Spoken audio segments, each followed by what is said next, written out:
بەناوی خۆی گەورە ئەمڕۆ لە سۆران لە نووسینگەی سۆرانی دەستگای خێرخوازی بەخشین هەڵدەستین بە دابەشکردنی 250 سەبەتەی خۆراک لە سنووری ناحیە و قەزاکانی حەریر و خەلیفان و سۆران و ڕەواندوز و چۆمان و هەروەها سیدەکان.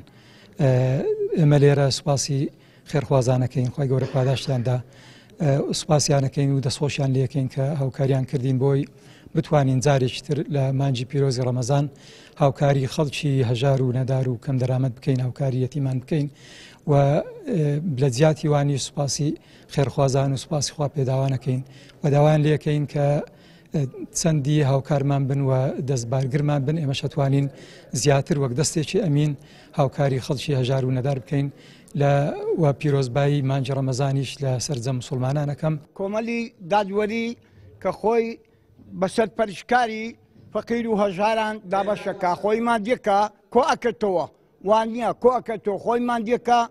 تاوەکو فەقیر و هەژار و لێ قەوماوان و ئەو کەسەی کە لنجی نیە و چاوی نیە و شەهیدە و فرانە بە ئێکسانی ئێستا من مەوجودم کە دابەشەکە هیچ فەرقە و جیازی نیە ئەو کوریچەیە ئەو کوریچە ئەو چیە ئەو چییە. یا ڕەبی هەر ئەوە لە کۆمەڵی ئیسلامی و لە ئیسلامی ئەوە شێتەوە ڕێبازی پێغەمبەرینە، ڕێبازی قورئانە پیرۆزەکەینە، ڕێبازی قورئانە پیرۆزەکەینە. یا ڕەبی خودا دلی هەمووان نەرم بکە هەر وەکو وا چاودێ بکەن کە بەس فەقیر و هەژاران ئێکەکە من لەوا فەقیرامە حمرم 89 ساڵە.